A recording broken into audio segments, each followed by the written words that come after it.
بسم الله الرحمن الرحيم. ومن أحسن قولا ممن دعا إلى الله وعمل صالحا وقال إنني من المسلمين. يا أيها الذين آمنوا أطيعوا الله وأطيعوا الرسول وأولي الأمر منكم فإن تنازعتم في شيء فردوه إلى الله والرسول إن كنتم تؤمنون بالله واليوم الآخر ذلك خير وأحسن تأويلا.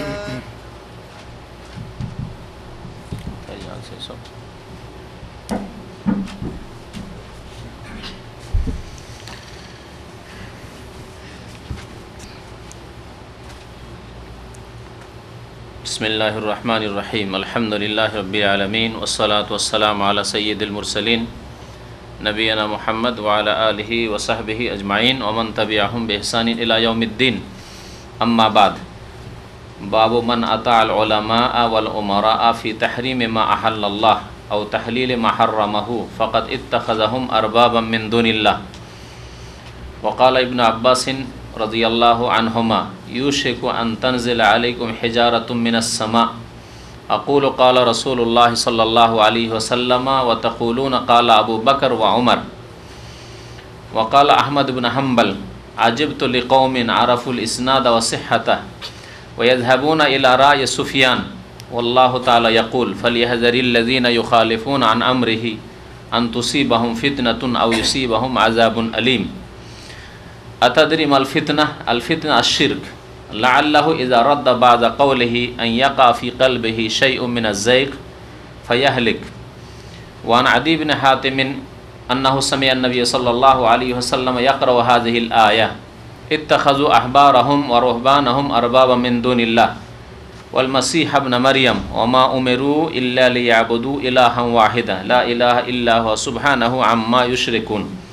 فقلت له إنا لسنا نعبدهم قال أليس يحرمون ما أحل الله فتحرمونه أليس يحرمون ما أحل الله فتحرمونه ويحلون ما حرم الله فتحلونه فقلت بلى قال فتلك عبادتهم رواه أحمد والترمذي وحسنه.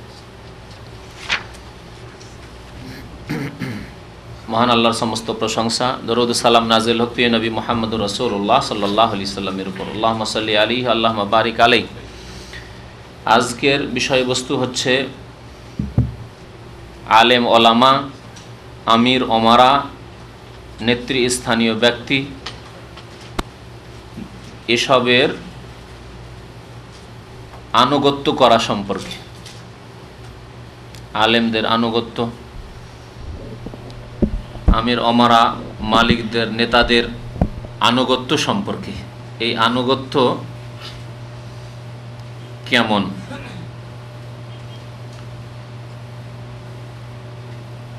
যদি আনুগত্য হয় আল্লাহ এবং রসুলের বিধানের আওতাতে তাহলে এর আদেশ রয়েছে।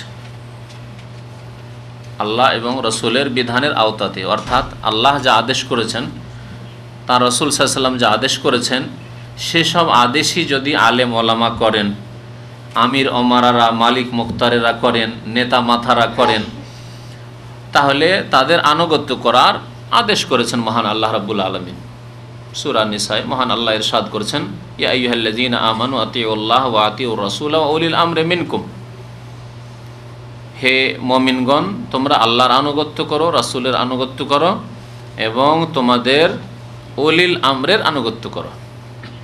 উলিল আমর দুই শ্রেণীর মানুষ, এর পূর্বে বিভিন্ন দর্শে এ সম্পর্কে বিস্তারিত আলোচনা হয়েছে। সংক্ষেপে আজকে বলি, একদল হচ্ছেন কারা? উলিল আমর, হ্যাঁ, ওলামায়ে কেরাম, আহলে ইলম, যারা আলেম ওলামাগণ, আইম্মায়ে কেরাম থেকে শুরু করে রাসূলুল্লাহ সাল্লাল্লাহু আলাইহি ওয়াসাল্লাম ছাড়া উম্মতের সমস্ত বিদ্বানগণ আবু বকর সিদ্দিক রাদিয়াল্লাহু তাআলা আনহু থেকে শুরু করে এই উম্মতের যত আলেম ওলামা আইম্মা মুহাদ্দিসিন সবাই, সে ইমাম আবু হানিফা হন, শাফি, মালিক, আহমদ, বিশেষ করে এই চারজনের নাম এই জন্যই নিলাম যে তাদের নামে চারটি মযহাব প্রতিষ্ঠিত হয়েছে এবং তাদের বহু অনুসারী রয়েছে যারা তাকলিদ করে থাকে, অন্ধভাবে তাদের অনুসরণও করে থাকে অনেকে। তাদের ছাড়াও যে কোনো আলেম, জীবিত হোক আর মৃত হোক, মৃত ব্যক্তিকে সরাসরি ফলো করা যায় না, তার কিতাবাদি বা তার নামে যেসব কথাবার্তা রয়েছে লোকের মুখে সেসবের অনুকরণ মানুষ করে থাকে। তো যদি আল্লাহ এবং রাসূলের আনুগত্যের আওতাতে হয় তো আল্লাহ বলছেন যে ওয়া উলিল আমরে মিনকুম, তাদের আনুগত্য করা। উলিল আমরের এক দল হচ্ছেন ওলামায়ে কিরাম, দ্বিতীয় দল হচ্ছেন দ্বিতীয় দল কারা? রাষ্ট্রের মালিক, যারা যে কোনো মালিকানা রয়েছে বা যে কোনো মালিক, আমির ওমারা। শুধু রাষ্ট্রের মালিককে সীমিত করা মনে হয় ঠিক হবে না, কারণ এমনকি প্রত্যেক বাড়িতে একজন করে মালিক আছে, প্রত্যেকটি কোম্পানিতে একজন মালিক আছে, নেতৃস্থানীয় ব্যক্তি। এমনকি সফরে বেরিয়েছেন আর 2-4-5 জন আছেন, একজনকে আমির বানিয়েছেন, তারও আনুগত্য। যে কোনো রকমের নেতার আনুগত্য, আলেমের আনুগত্য আর নেতার আনুগত্যের কথা আল্লাহ বলেছেন, আদেশ করেছেন না করেননি? আতিউ বলে আনুগত্য করো আল্লাহর, আনুগত্য করো রাসূলের, ওয়া উলিল আমরে মিনকুম, এবং নেতৃস্থানীয়দের। উলিল আম আলেম ওলামা, নেতৃস্থানীয়, তাদের আনুগত্যের আল্লাহ আদেশ করেছেন। কিন্তু এই আনুগত্য আল্লাহ এবং রাসূলের আনুগত্যের আওতাভুক্ত। এই যে দাবিটা আমরা করলাম, আল্লাহর আনুগত্য, রাসূলের আনুগত্য, আল্লাহর আনুগত্য করতে হবে, রাসূলের আনুগত্য করতে হবে। রাসূলের আনুগত্য আল্লাহরই আনুগত্য, কারণ অন্য জায়গায় আল্লাহ করে বলেছেন ওমাই ইউতির রাসূল ফাকাদ আতা আল্লাহ, যে ব্যক্তি রাসূলের আনুগত্য করলো সে আল্লাহরই আনুগত্য করলো। কারণ রাসূলুল্লাহ সাল্লাল্লাহু আলাইহি ওয়াসাল্লাম নিজের পক্ষ থেকে কোনো কথা বলেন, যা কিছুই বলেছেন দ্বীনের ব্যাপারে তা কার পক্ষ থেকে? আল্লাহর পক্ষ থেকে, ওহী ভিত্তিক। সুতরাং তার কথা আল্লাহরই কথা, কোরআনে থাক অথবা হাদিসে থাক, হাদিসে থাকলেও সেটি আল্লাহর কথা, এই ক্ষেত্রে স্পষ্ট। কিন্তু 3 নম্বরে যে উলিল আমর বলা হয়েছে, এ কথা বলা যাবে না আলেমের কথা, মানে রাসূলের কথা বলা যাবে কি? বাদশার কথা, প্রধানমন্ত্রীর কথা, রাষ্ট্রনেতার কথা বা বাড়ির মালিকের কথা, বাবার কথা মানেই রাসূলের কথা, আল্লাহর কথা বলা যাবে? বলা যাবে না, অসম্ভব কথা। যে আপনার বাবা সব কথাই গিয়ে আল্লাহ রাসূলের কথা বলেন, অনেক সময় ভুল করতে পারে, ইচ্ছা করেও অনেক সময় অন্যায় কথা, অন্যায় আদেশ করতে পারে, কিন্তু রাসূলুল্লাহ সাল্লাল্লাহু আলাইহি ওয়াসাল্লামের ক্ষেত্রে এটা কি বলা যাবে? হ্যাঁ, স্পষ্ট। তাহলে এই জন্য যারা নেতৃস্থানীয় ব্যক্তি, অর্থাৎ আলেম শ্রেণীর মানুষ অথবা আমির শ্রেণীর, নেতা শ্রেণীর মানুষ, এই 2 শ্রেণীর মানুষের আনুগত্য আল্লাহ এবং রাসূলের আনুগত্যের আওতায় পড়তে হবে। মানে আল্লাহর কথা তারা যদি বলেন, কোরআনের কথা, অথবা রাসূলুল্লাহ সাল্লাল্লাহু আলাইহি ওয়াসাল্লামের হাদিসের কথা, শরীয়তের কথা, ইসলামের কথা বলেন, তাহলে তাদের কথা মানতে হবে না? হবে না? মানতে হবে। আব্বা যদি বলেন নামাজ পড়ো, তাই ঠিক আব্বার নিজের কথা না আল্লাহ রাসূলের কথা? আল্লাহ এবং রাসূলের কথাই তিনি বলছেন। আব্বা যদি বলেন মিথ্যা বলবে না, মানতে হবে না? হবে না? জি। কিন্তু যদি আব্বা চুরি করতে বলে, সুদ খেতে বলে, ঘুষ খেতে বলে, তাহলে জায়েজ নাই, আল্লাহ রাসূলের কথা নাই। ওই রকমের রাষ্ট্রনেতা আল্লাহ রাসূলের কথা যদি বলে, আল্লাহ রাসূলের কথা আল্লাহ রাসূলের কথা বলে তারা, তো আল্লাহ রাসূলের কথা যদি তারা বলে তাহলে অবশ্যই নেবেন। কিন্তু যদি বলে যে আজকাল সুদ ছাড়া উপায় নেই, সুতরাং ব্যাংকিং সিস্টেম, এই যে সুদি সিস্টেম, এটা থাকতেই হবে, না হলে উপায় নেই আমাদের, এটি আল্লাহ রাসূলের কথা কি? তাহলে এইরকম নেতার কথা মানা যাবে? মানা যাবে না। আজকাল চোরের হাত কাটা সম্ভব নয়, এটা এক যুগে ছিল, কিন্তু আমরা তা করতে পারবো না। সুতরাং চোরের হাত কাটাটা আমরা 1 বছর জেলে পরিবর্তন করছি বা 2 বছর জেলে পরিবর্তন করছি, এটা আল্লাহ রাসূলের কথা কি? নিজের কথা। সুতরাং আনুগত্য করা যাবে সেই রাষ্ট্রনেতার? এই ক্ষেত্রে আনুগত্য করা হারাম, এই ক্ষেত্রে আনুগত্য করা হারাম। তো আল্লাহ এবং রাসূলের কথা যদি আলেম ওলামার ফতোয়াও নিয়ে নেন, আমির ওমারদের কথা যখন হয়ে গেল, আলেম ওলামার ফতোয়া, আলেম ওলামা যদি আল্লাহ রাসূলের কথা বলেন, একটি ফতোয়া দিলেন একজন আলেম বা একজন কাজী, জজ, ইসলামিক কাজী মানে আলেম, তিনি একটি ফয়সালা করলেন কোরআন এবং হাদিসের আলোকে, যেটি কোরআন সুন্নাহ ভিত্তিক, তাহলে সেটি মানতে হবে না হবে না? মানতে হবে। কিন্তু যদি খেয়াল খুশি ফয়সালা করেন বা খেয়াল খুশি ফতোয়া দেন, মানা যাবে? যাবে না, মানা যাবে না। কারণ কোরআনেও নেই আর হাদিসেও নেই, আল্লাহ বলেননি, তার রাসূল সাল্লাল্লাহু আলাইহি ওয়াসাল্লাম বলেননি। নতুন কথা, শরীয়তে নতুন কথা আলেম যদি বলে নতুন কথা, তাহলে ওর নাম কি? বিদআত। তার বিদআত কি মানা যাবে? না, মানা যাবে। তবে সুন্নাত যদি বলে, অর্থাৎ নবী সাল্লাল্লাহু আলাইহি ওয়াসাল্লামের কথা বলছে, একজন আলেমের মুখে শুনলেন, তাহলে মানতে হবে। ওয়া উলিল আমরি মিনকুম। তার একটা দিক আমরা বুঝলাম যে আল্লাহ এবং রসুলের কথা যদি আলেম ওলামারা বলেন, অথবা আমির ওমারারা, মালিক মুখতারেরা বলেন, আপনার কোনো নেতা বলেন, আপনার আব্বা বলেন, আম্মা বলেন, আপনার মুরব্বী বলেন, আপনার বড় ভাই বলেন, যে কোনো আমির হোক, মালিক হোক, তাহলে মানতে হবে। আল্লাহ বলছেন উলিল আমরি মিনকুম। আল্লাহ এবং রসুলের কথার আওতাধীন হইতে হবে, এর দলিল হচ্ছে তারপরের অংশটুকু কোরআনের আয়াতের, ফাইন তানাযাতুম ফি শাইইন ফারুদ্দুহু ইলাল্লাহি ওয়ার রাসূল। যদি তোমাদের মতানৈক্য হয়, মানে আলেম ওলামা দুই রকম কথা বলছে। একদল আলেম বলছে এটা করতে হবে, আর একদল বলছে করতে হবে না। একদল বলছে সুন্নাত, আর এক বলছে না সুন্নাত নয়, ঠিক না? আলেমদের এরকম ইখতিলাফ আছে না? আছে না? হ্যাঁ। এখন এই মেরাজের রাতই ধরে নেন, মেরাজের রাতে ইবাদত বন্দেগী কিছু বিদাতিরা করছে। বিদাতি কিতাবগুলি বাংলাদেশের যে মকসুদুল মুমিন সব কিতাব, রজব মাসের ইবাদত বন্দেগী, তারপর রজব মাসের নামাজ পড়াইছে আপনাকে, নামাজ পড়েন রজবের 27 রজবের রাতে নামাজ পড়েন। তারাও আপনাদের সমাজের বা আমাদের সমাজের এক শ্রেণীর আলেম, যারা তাদের ভক্ত, তারা তার বিদাতি, তাদেরকে ভাবছে না, ঠিক না? ভাবতে পারছেন না যে বিদাতি। হ্যাঁ, তাদের লিবাস পোশাক, তাদের আকার আকৃতি, তাদের দাড়ি, তাদের জিসম দেহ তালুতের মতোই। তালুতকে আল্লাহ যে মালিকানা দিয়েছেন কোরআনে, সেই ক্ষেত্রে বলেছেন দুইটি গুণ তালুতের মধ্যে রয়েছে। একটা হচ্ছে বাস্তাতান ফিল ইলমি ওয়াল জিসম, তাকে ইলমও যেমন দেওয়া হয়েছিল তেমন জিসিমও দেওয়া হয়েছিল। তো আমাদের আলেম ওলামা তো জিসিম যেমন তেমন নয়, ঠিক কিনা? তাহলে কেমন করে ধরবেন এইসব জিসিম দেহ দেখে আর দাড়ি টাড়ি দেখে যে এরা বিদাতি কথাবার্তা বলতে পারে? তো মুশকিল। আর এক দল আলেম বলছেন না, এসব কিচ্ছু নেই, সব মেরাজের রাত্রে ইবাদত বন্দেগী নাই, সব বেরাত নাই, মিলাদুন নবী নাই। এসব শুনছেন সৌদি আরব আসার পর শুনে চমকে উঠলেন, বাপরে এগুলি নেই শুনছি এখানে, আবার দেশে তো শুনেছি এগুলি সব সুন্নত, নেকির কাজ, খুব নাজাত মুক্তির কাজ, জান্নাত পাওয়ার কাজ, ঠিক কিনা? দুই রকম কথা কানে পৌঁছিল। আল্লাহ এর সমাধান বলেছেন। আল্লাহ বলেননি যে তুমি বাংলাদেশি কথাই নাও, বাংলাদেশি হুজুরের কথা নাও তুমি, হ্যাঁ, বা সৌদি আরব চলে এসছে এখন মক্কা মদিনার কথাই নিয়ে নাও, এই কথাও আল্লাহ বলেননি। কি বলেছেন? ফারুদ্দুহু ইলা মাক্কাত ওয়াল মদিনা, না এলা বাংলাদেশ, হ্যাঁ, কিছু বলেননি। কি বলেছেন? ফারুদ্দু ইলাল্লাহি ওয়ার রাসূল ফাইন তানাযাতুম ফি শাইইন। যদি ঝগড়া শুরু হয়, একদল বলছে এই করতে হবে, একদল বলছে করতে হবে না, একদল বলছে সুন্নাত, আর একদল বলছে বিদআত, তাহলে পক্ষপাতিত্ব করিও না, গোনামি করিও না। আমার হুজুর বলেছেন, কিবলা বলেছেন, আমরা হচ্ছে চরমনাই তরিকার, এই তরিকার লোকেরা আওলামারা এই কথাই বলেন, আমরা দেওবন্দি তরিকার মানুষ দেওবন্দি তরিকা এই কথাই বলেছে, আমরা রিজভী তরিকার এই কথাই বলেছে, আমরা অমুক তরিকার, এইসব নেই ইসলামে। ইসলামের তরিকায় মুহাম্মাদিয়া আছে, ওখান থেকে ফয়সালা নিতে হবে। ইসলামের তরিকা আছে একটি তরিকায় মুহাম্মাদিয়া, বাস মুহাম্মদুর রাসূলুল্লাহ সাল্লাল্লাহু আলাইহি ওয়াসাল্লাম, বাস তার তরিকা, আর কোনো তরিকা নেই। সুতরাং ফারুদ্দুহু ইলাল্লাহি ওয়া রাসূল, আল্লাহর কাছে ফিরিয়ে দাও ওই কেস, সেখান থেকে ফয়সালা নাও। ওয়ার রাসূল, আর রাসূলের কাছে ফিরিয়ে দাও, অর্থাৎ কোরআনে খোঁজাখুঁজি শুরু করো। কোরআনে আছে মিলাদ, আছে কোরআনে শবে বরাত আছে, শবে মেরাজের রাত্রি যাপন আর নফল পড়া আছে, ওখান থেকে খুঁজো। কোরআনে যদি নেই, ওয়ার রাসূল, রাসূলের হাদিসে খুঁজো সাল্লাল্লাহু আলাইহি ওয়াসাল্লাম। রাসূলুল্লাহ সাল্লাল্লাহু আলাইহি ওয়াসাল্লাম হাদিসেও পাওয়া গেল না। সাহাবায়ে কেরামরা জানতেন না এই শবে মেরাজের নামাজ, শবে বরাতের নামাজ, এইসব জানতেন না। হ্যাঁ,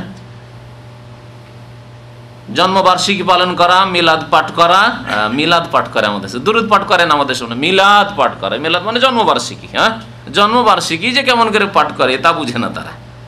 হ্যাঁ, জন্মবার্ষিকী আবার পাঠ করা যায়? হ্যাঁ, পাঠ করার জিনিস পাঠ করা যায়। হ্যাঁ, কেউ যদি ভাত পাঠ করে, ভাত পাঠ করা যাবে? ভাত পাঠ করার বস্তু নয়, তবে বই পাঠ করার বস্তু, কিতাব পাঠ করার বস্তু, হ্যাঁ, কোরআন পাঠ করার বস্তু, হাদিস পাঠ করার বস্তু, এগুলো বস্তু, পাঠ করার জিনিস। আর রুটি ছাতু পাঠ করার জিনিস নয়, ঠিক কিনা? খাওয়ার জিনিস। পানি জুস পাঠ করার জিনিস না পান করার জিনিস? পান করার জিনিস, ওই রকমই জন্মবার্ষিকী পালন করার জিনিস, পাঠ করার জিনিস নাই। এই মূর্খ সমাজকে এইটুকু আমরা বুঝাইতে পারলাম না। বুঝিয়ে আলহামদুলিল্লাহ অনেকে বুঝেছেন, কিন্তু মূর্খ সমাজে বহু মূর্খ এখনও রয়েছে। গত সপ্তাহে এতে 91-এর দর্শক বলছে মিলাদ পাঠ করব। মিলাদ কেমন করে পাঠ করবো? মিলাদ মানে জন্মবার্ষিকী, তাও তো জানার নাই। কেন বিদাতি মোল্লা রাশি খায়নি তো। মিলাদ মানে দুরুদ। মিলাদ যে ওয়ালাদা থেকে, আর ওয়ালাদা মানে কারো জন্ম হওয়া, তো মিলাদ মানে জন্মবার্ষিকী বা জন্মের সময়কাল। এই কথা তো শিখায়নি বিদাতিরা, কারণ শিখাইলে তাহলে তো চোখ খুলে যাবে, আর জনতার চোখ খুলে গেলে তো আর ওই সব তরিকা থাকবে না, বিদাতি তরিকা থাকবে। তাই মিলাদের ব্যবসা থাকবে, আই ইনকাম সব বন্ধ হয়ে যাবে, চোখ খোলাই নেয়। তো আল্লাহ এবং রাসূলের আনুগত্য করতে হবে। আল্লাহর আনুগত্য একেবারে, এটাকে বলা হয়েছে ইস্তেকলালি আনুগত্য আরবি ভাষায়, অর্থাৎ আল্লাহ রাসূলের আল্লাহর আনুগত্য করতে গিয়ে এদিক সে দেখা দেখেন নেই যে কে বলেছেন না বলেছে, ওসব কথা নেই, ঠিক না? রাসূলুল্লাহ সাল্লাল্লাহু আলাইহি ওয়াসাল্লাম আনুগত্য তেমনই, কারণ রাসূলুল্লাহ সাল্লাল্লাহু আলাইহি ওয়াসাল্লাম আনুগত্যই আল্লাহর আনুগত্য। এখানে এই তাআতের ক্ষেত্রে, ইবাদতের ক্ষেত্রে নয়।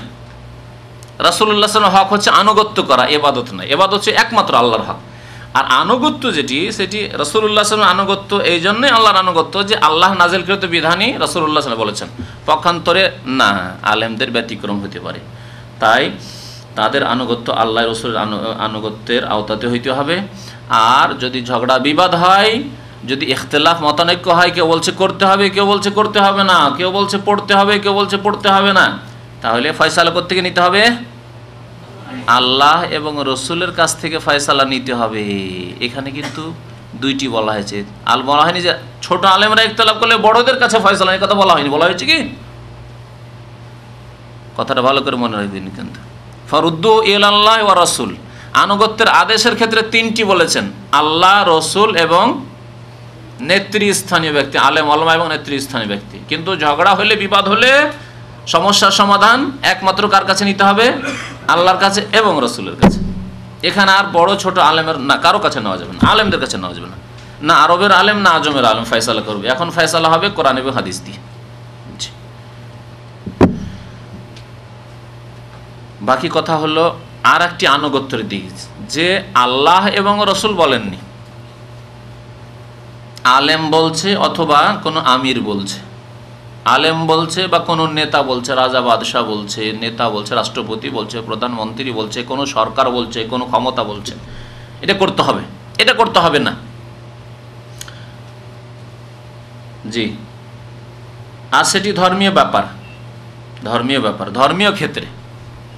এমন নয় যে কোনো দুনিয়াবি একটা আইন, হ্যাঁ, যে আজকে বাড়ি থেকে বের হবে না।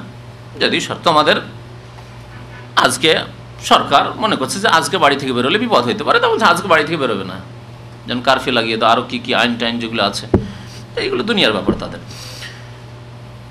কিন্তু একটি দলের নেতা বলল যে আজকে মিছিল করতে হবে আর ভাঙচুর করতে হবে, হচ্ছে না বাংলাদেশে? হ্যাঁ, আনুগত্য করা যাবে, এটি ধর্মীয় ব্যাপার। কারণ মুসলিম হোক এমনকি অমুসলিম হোক, ধন সম্পদের উপর আক্রমণ করা, ধন সম্পদ নষ্ট করা ইসলামে হারাম। বুখারী শরীফের হাদিস, নবী করিম সাল্লাল্লাহু আলাইহি ওয়াসাল্লাম নাহা আন ইদাআতিল মাল, মাল সম্পদ জায়ে করতে, নষ্ট করতে নিষেধ করেছেন। সুতরাং ধন সম্পদ তুষুরপাত করা, ধ্বংস করা হারাম।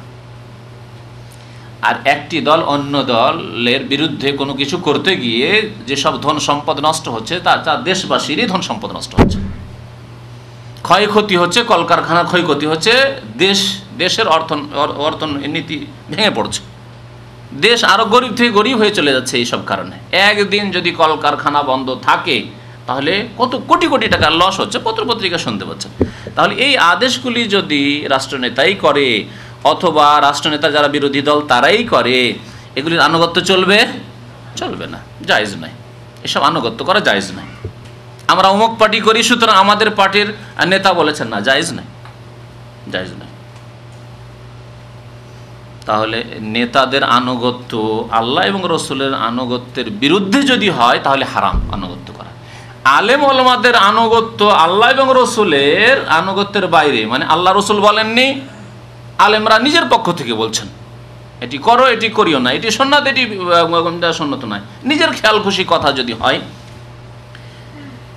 এই তরিকার জিকির করে, যে জিকিরের তরিকাগুলি এগুলি কোরআন হাদিসে আছে কি? হ্যাঁ, নেই। তাহলে এগুলি আলেমদের তৈরি করা। দোয়ায়ে গানজুল আরশ কোরআন হাদিসে আছে, দুরুদে তাজ আছে, দুরুদে লক্ষ্মী আছে, দুরুদে মাহি আছে, কত রকমের দুরুদ আছে না আমাদের দেশের বইগুলিতে। হ্যাঁ, তো এগুলি আলেমদের তৈরি করা, আর কোরআনেও নেই, হাদিসে নেই। সুতরাং এগুলি মেনে নেওয়া, এগুলির প্রতি আমল করা কেমন? আল্লাহ এবং রসুলের আনুগত্যের বিরুদ্ধে আনুগত্য করা অন্যদের। যেটি কেমন তা শোনেন অধ্যায়ে বলছেন। এই অধ্যায় হচ্ছে ওই লোকদের সম্পর্কে, মান আতাল ওলামা ওয়াল ওমারা, যারা আলেমদের আর নেতাদের আনুগত্য করল, ফি তাহরিমে মা আহাল্লাহ, আল্লাহ যা হালাল করেছেন তা হারাম করা সম্পর্কে। আল্লাহ হালাল করেছেন একটি বস্তু, কিন্তু সেটিকে কোনো রাষ্ট্রনেতা, কোনো মালিক অথবা কোনো আলেম কি করলো? হারাম ঘোষণা করলো, আর আপনি মেনে নিলেন, কারণ আমার হুজুরে কিবলা হারাম বলেছেন তাই হারাম। কিন্তু আপনি জানেন তার সাথে যে কোরআন এবং হাদিসে সেটা হালাল আছে, জায়েজ আছে, তারপরেও আপনি কি করলেন? হারাম মনে করে নিলেন। এই একটি বিষয়। এর বিপরীত, আও তাহলিলে মাহাররামাহু, আল্লাহ এবং রসুল যা কি করেছেন? হারাম করেছেন, হারাম আছে, কিন্তু কোনো নেতা অথবা কোনো আলেম কি করলো? সেটিকে হালাল বলে ঘোষণা করলো। আর আপনার এলম আছে, আপনার জ্ঞান আছে, আপনি এমন অজ্ঞ নন যে না জেনে ভুল কাজটি করছেন। না জেনে তো ভুল হইতে পারে। মানে আলেম যদি একটি কথা বলে আর তার বিপরীত না জানা থাকে, তাহলে আপনি তো ভাবছেন যে আমার চাইতে যিনি জ্ঞানী তার কথা মানলাম আমি, আর উদ্দেশ্য তার কথা মানা না, উদ্দেশ্য হচ্ছে আল্লাহ রসুলের কথা মানা। তাহলে এই ক্ষেত্রে তো আপনার মুক্তির একটা রাস্তা বেরিয়ে যাচ্ছে। কিন্তু না, আপনার জানা আছে যে কোরআন এতদিন ধরে কোরআন এবং হাদিসে এটি কি ছিল? হারাম ছিল। আর এখন অমুক নেতা এসে, হ্যাঁ, বা অমুক আলেম এসে আমাদেরকে বললেন যে না, তোমাদের জন্য হারাম। এত বড় আলেম যখন বলছেন আর এত বড় নেতা যখন বলছেন, তখন তার কথা মানতে হবে, মেনে নিলাম। এর হুকুম কি বলেন? বুঝতে পেরেছেন বিষয়টি? এর হুকুম জায়েজ না না জায়েজ? না জায়েজ। কিসের অন্তর্ভুক্ত? এটি হচ্ছে শিরক। তাই বলছেন ফাকাদ ইত্তাখাযাহুম আরবাবা মিন দুনিল্লাহ, আল্লাহকে বাদ দিয়ে তাদেরকে রব প্রভু বানিয়ে ফেললো। আল্লাহর হারাম করা বস্তুকে যদি হালাল করে দেয়, বা আল্লাহর কি হালালকে যদি হারাম করে, হালালকে হারাম করে অথবা হারামকে হালাল করে, তাহলে কি করলো? যদি কেউ করে তাহলে তারা তো শরীয়ত প্রণয়ন করলো, তাহলে তৈরি করলো। আর যারা মেনে নিল তারা আল্লাহকে বাদ দিয়ে এদেরকে, ওই নেতাদেরকে অথবা আলেমদেরকে, পুরোহিতদেরকে প্রভু বা প্রতিপালক হিসাবে গ্রহণ করলো, মাবুদ হিসাবে, উপাস্য হিসাবে গ্রহণ করলো। এটি তাদের ইবাদত হয়ে গেল, অর্থাৎ শিরক হয়ে গেল। শিরক হয়ে গেল। এক একটি করে উদাহরণ দিয়ে যাই। 1400 বছর ধরে জেনে আসছেন যে সুদ হারাম, ঠিক না? না হারাম নয়? সন্দেহ আছে কিছু? আল্লাহ বলছেন যারা সুদ খাবে ফাযানু বিহারবিম মিনাল্লাহি ওয়া রাসূলিহি, তাদের বিরুদ্ধে আল্লাহ এবং রাসূলের যুদ্ধের ঘোষণা। আল্লাহর পক্ষ থেকে যুদ্ধের ঘোষণা, রাসূলের পক্ষ থেকে যুদ্ধের ঘোষণা তাদের বিরুদ্ধে, যে সুদ খাবে। তাহলে কোনো মুসলিম যদি সুদ খায় আর তার নাম ইন্টারেস্ট বলে, তার নাম বোনাস বলে, তার নাম আর কিছু বলে, তার নাম বলে যে এটা আর কিছু ইন্স্যুরেন্স, তো এটা হচ্ছে আমাদের নিরাপত্তার জন্য ইত্যাদি ইত্যাদি, তাহলে চলবে না? সে আল্লাহ এবং রসুলের বিরুদ্ধে যুদ্ধের ঘোষণা। আল্লাহ এবং রসুলের পক্ষ থেকে তাদের যুদ্ধের ঘোষণা, আল্লাহর পক্ষ থেকে যুদ্ধের ঘোষণা, মানে আল্লাহর গজব নাযিল হবে তাদের ওপর।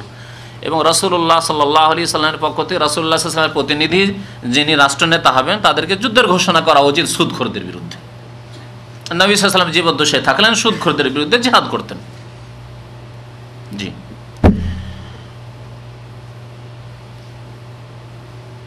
মদ, মদ হারাম না হালাল? জানা আছে, মুসলমানদের জানা আছে মদ হারাম।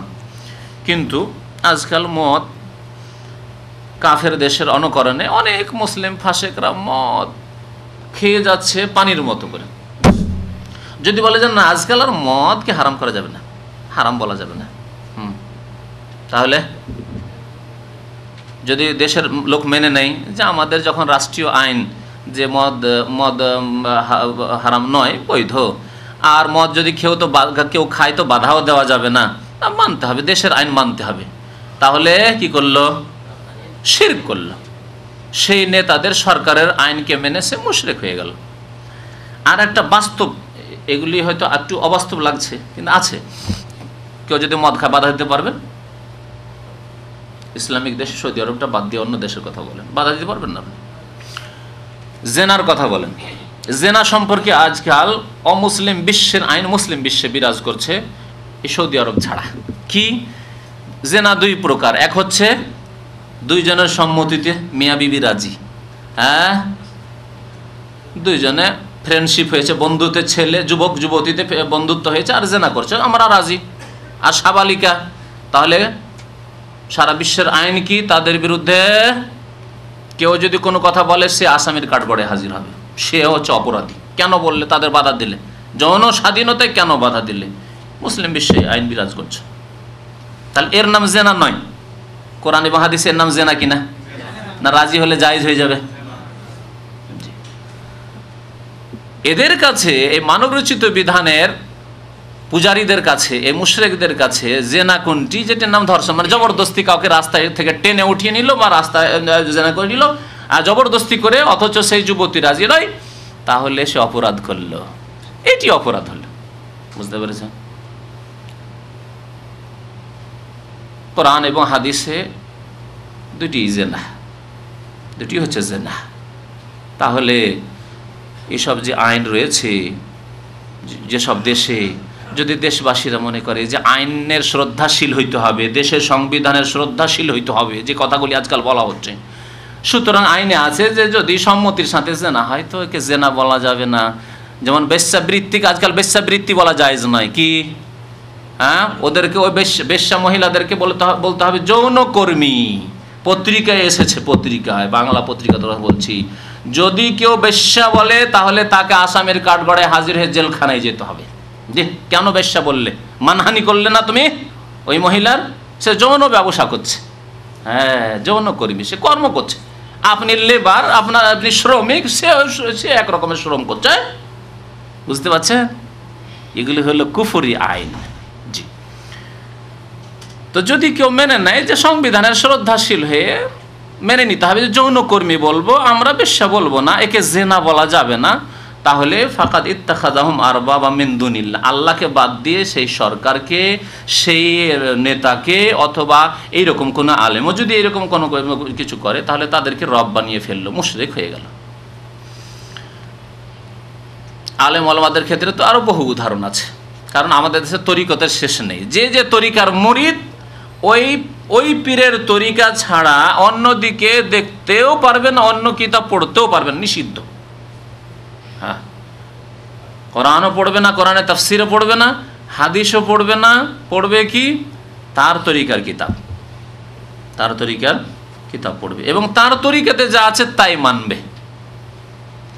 অথচ তার জন্য হয়তো স্পষ্ট করে দেওয়া হলো, অনেক সময় হয়তো একজন জ্ঞানী ব্যক্তি, কোরআন সুন্নাহর জ্ঞানী, তার কাছে সত্যের ডাক পৌঁছে দিল, সত্যের আওয়াজ পৌঁছে দিল, অর্থাৎ তাওহীদের কথা পৌঁছে গেল, কবর মাজার পূজা শিরক এই কথা পৌঁছে গেল, কবরে সেজদা করা শিরক, কবরে গিয়ে খাসি মোরগ জবাই করা শিরক, আল্লাহ ছাড়া অন্যের জন্য মান্যত করা শিরক, এসব কথা পৌঁছে গেল। তাহলে সে জেনে নিল, ঠিক কিনা, যে কোরআন এবং হাদিসে আল্লাহ ছাড়া অন্যের যে ইবাদত বন্দেগী, এগুলি আল্লাহ ছাড়া অন্যের কাছে দোয়া করা শিরক, এসব জেনে নিল। তারপরেও তার পীরের তরিকাতে আছে যে ওরুসের মেলাতে যেতে হবে, ওখানে গেলে খাসি মোরগ নিয়ে যেতে হবে, ওখানে গিয়ে খাসি মোরগ জবাই করতে হবে, পীরের মাজারকে সেজদা করা এটি হচ্ছে তাজিমি সেজদা, সম্মানের সেজদা, এগুলি শিখিয়ে রেখেছে, এগুলি শিখিয়ে রেখেছে। তাহলে কোরআন এবং হাদিসের আলোকে সে জানলো যে এগুলি শিরক, তারপরেও যদি আনুগত্য করে আপন তরিকার আলেমদের, পুরোহিতদের, তাহলে তাদেরকে রব বানিয়ে ফেললো, যা আগের জাতিগুলি ইহুদি নাসারারা করেছে। ইবনে আব্বাস রাদিয়াল্লাহু তাআলা আনহু, সাহাবী আব্দুল্লাহ বিন আব্বাস রাদিয়াল্লাহু আনহুমা, তায়েফে তার ইন্তেকাল, কবর রয়েছে তায়েফে। তিনি বলছেন, ইউশিকু আন তানজিলা আলাইকুম হিজারাতুম মিনাস সামাহ, আমাকে আশঙ্কা লাগছে যে তোমাদের ওপর আকাশ থেকে পাথর বর্ষণ হবে, আমাকে আশঙ্কা লাগছে যে তোমাদের ওপর আকাশ থেকে পাথর বর্ষণ হবে। কেন? আকুলু কালা রাসূলুল্লাহ সাল্লাল্লাহু আলাইহি ওয়াসাল্লাম, আমি বলছি যে আল্লাহ রসুল বলেছেন, ওয়া তাকুলুন, আর তোমরা বলছো যে আবু বকর ওমর বলেছেন। দেখছেন,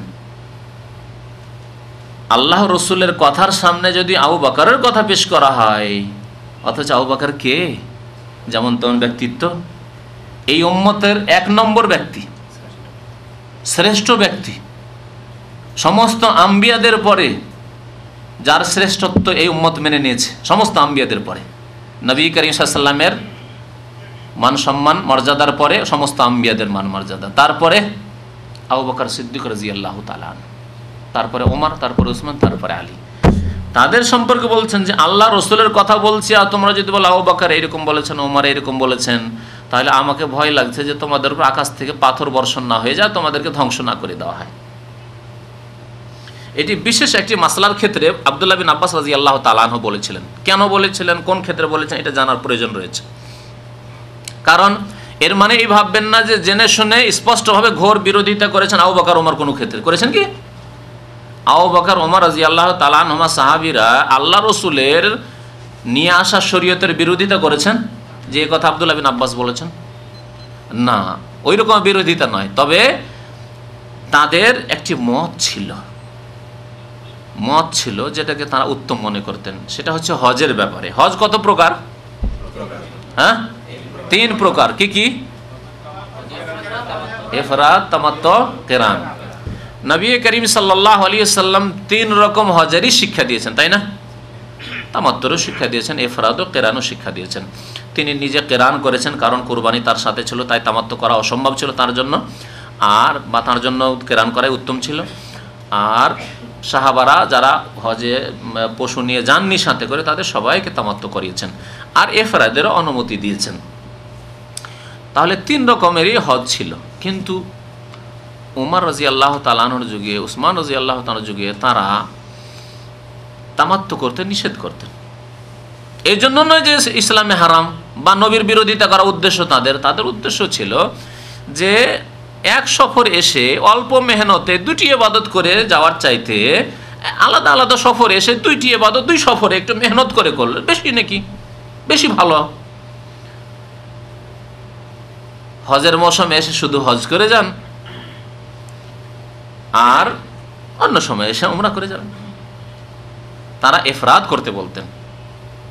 আর আছে তাদের যুক্তি ছিল যে তামাত্তুতে হয় কি মধ্যখানে হালাল হয়, তাই না?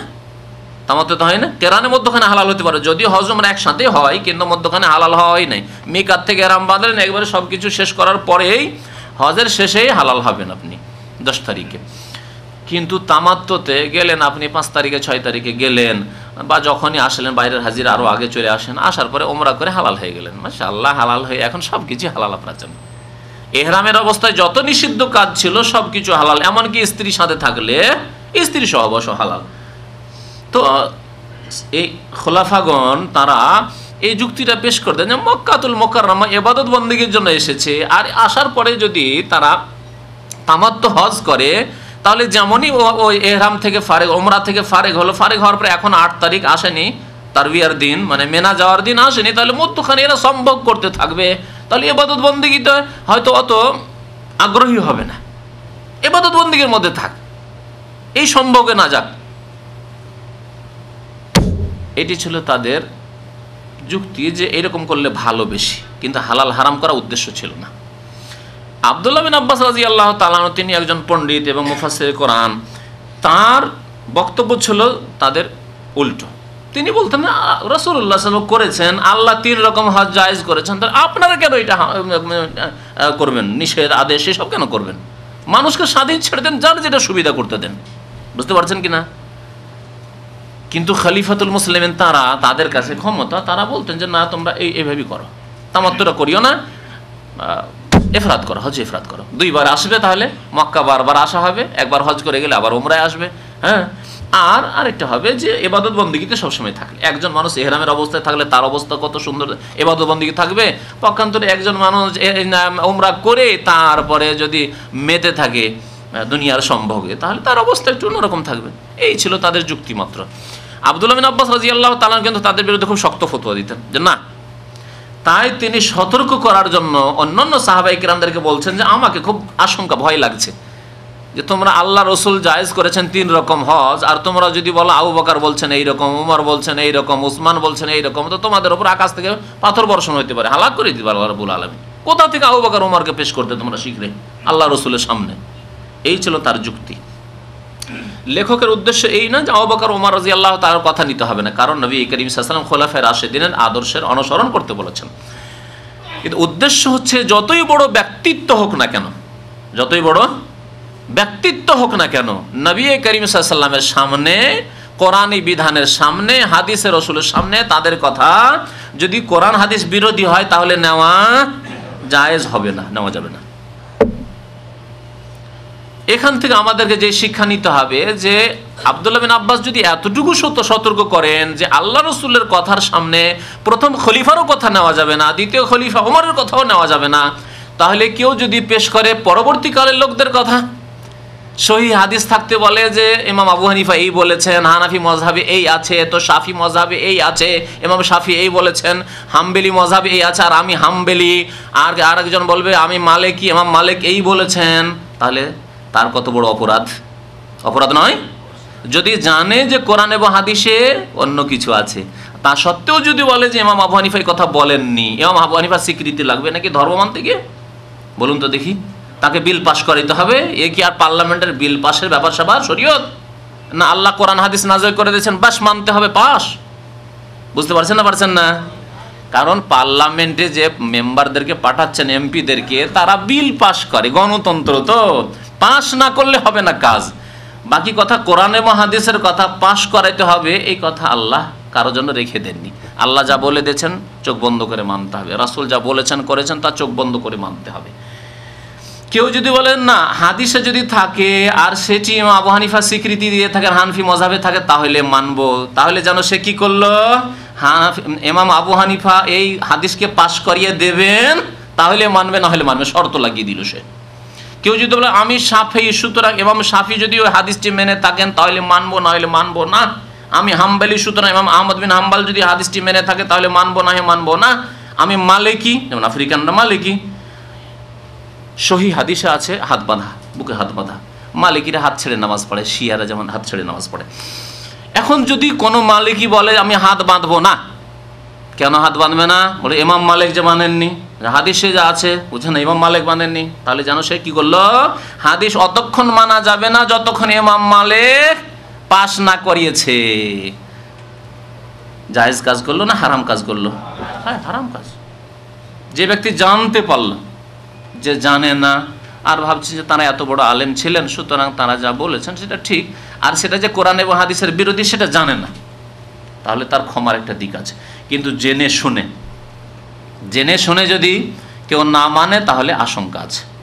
জেনে শুনে হাদিস বাদ দিয়ে, কোরআন বাদ দিয়ে কেউ যদি আলেম ওলামাদের কথা মানে তাহলে তাদের জন্য বিপদ আছে। যেমন আব্দুল্লাহ বিন আব্বাস রাদিয়াল্লাহু তাআলা আনহুমা বললেন যে আমাকে খুব ভয় হচ্ছে যে তোমাদের উপর আকাশ থেকে পাথর বর্ষণ করে দেওয়া হবে, কারণ আমি বলি আল্লাহ রসুলের কথা আর তোমরা বলছো আবু বকর উমরের কথা। তাহলে আবু বকর উমরের কথাতেই যদি এত বিপদ হতে পারে, পরবর্তীকালের ইমামদের কথা, ইমাম আজম বলেছেন, আমার ইমাম বলেছেন, আমার মযহাবে বলা হয়েছে, না চলবে না এইসব কথা, এইসব দোহাই পড়া চলবে না যদি কোরআন হাদিসে থাকে। আপনাকে যদি দেখিয়ে দেওয়া হয় চোখে আঙ্গুল দিয়ে যে সহিহ হাদিস আছে, তাহলে মানতে হবে সহিহ। কারণ আইম্মায়ে কেরামরা বলেছেন, বিশেষ করে ইমাম আবু হানিফা রাহমাতুল্লাহর কথা তো আরো স্পষ্ট, ইজা সাহাল হাদিস ফাহুয়া মাযহাবি, সহিহ হাদিসই হচ্ছে আমার মযহাব। সুতরাং আপনার মযহাব হইতে হবে সহিহ হাদিস, হাদিস মোতাবেক আমল করতে হবে, অর্থাৎ রাসূলুল্লাহ সাল্লাল্লাহু আলাইহি ওয়াসাল্লামের কথা মোতাবেক চলতে হবে, তার সুন্নত মোতাবেক চলতে হবে। তাহলে 4 ইমামদের যুগ তো আগের যুগ ছিল। এখনকার এইসব তরিকা, পীরদের তরিকা নবী সাল্লাল্লাহু আলাইহি ওয়াসাল্লামের কাছে এগুলো তরিকা ছিল নাকি? তরিকা নকশবন্দি তরিকা, চিশতি তরিকা, সাহারওয়ার্দী তরিকা, আর কি তরিকা, কাদেরি তরিকা, এই 4টি তরিকা সবচেয়ে প্রসিদ্ধ, মুজাদ্দিদি তরিকা। আবার এই তরিকাগুলি থেকে আরও শাখা প্রশাখা তরিকা হয়েছে। সুতরাং চরমনাই তরিকা, শস্যিনা তরিকা, আট্রসি তরিকা, মাঝভান্ডারি তরিকা, ফুরফুরা তরিকা, জনপুরি তরিকা, আর আপনার মিশর টিশর আছে সাজেলি তরিকা, রেফাই তরিকা, এইসব তরিকা। হ্যাঁ, মেলা তরিকা আছে। তরিকা মানে শাখা বেরিয়েছে। হ্যাঁ, একটি কাণ্ড থেকে চারটি গাছ, তাদের 4টি গাছ। হ্যাঁ, 4টি হচ্ছে প্রথম তরিকা, নকশবন্দি, চিশতি, সাহারওয়ার্দি আর কাদেরি। এই 4টি তরিকা থেকে বহু শাখা প্রশাখার তরিকা বেরিয়েছে। তার মধ্যে হচ্ছে চরমনাই, সরসিনা, পুরপুরা, জনপুরি, অমুক তমক, এগুলি সব। তো এই যে তরিকা, নবী সাল্লাল্লাহু আলাইহি ওয়াসাল্লামের যুগে একটিও তরিকা ছিল? হ্যাঁ, ও আন্না হাযা সিরাতি মুস্তাকিমা, গত শুক্রবারে শুনিয়েছিলাম, আমার রাস্তা হচ্ছে একটি রাস্তা, সিরাত, আর মুস্তাকিম সেটি সোজা। তাহলে ওদের তরিকা এইসব শাখা প্রশাখা না, ইসলামে এসব নেই, একটি রাস্তা, ওই এক রাস্তার উপর দিয়ে চলতে হবে। এখন এই তরিকাগুলি যদি কেউ অন্ধভাবে মানে আর এই তরিকার উপর চলে, অথচ কোরআন এবং হাদিসে নেই, তাহলে তাদের জন্য বিপদ রয়েছে। আব্দুল্লাহ বিন আব্বাস রাদিয়াল্লাহু তাআলা আনহু এই হাদিস তাদের মুখস্থ রাখা উচিত, তাদের কানে পৌঁছে দেওয়া দরকার। আপনাদের যেসব ভাইদের কানে পৌঁছে গেল, তারা অন্যদেরকে পৌঁছে দেবেন। নবী সাল্লাল্লাহু আলাইহি ওয়াসাল্লাম বলেছেন, ওয়াল ইউবাল্লিগু শাহিদুল গায়েবা, যারা উপস্থিত তারা অনুপস্থিতদেরকে যেন পৌঁছে দেই। বিদায় হজে যে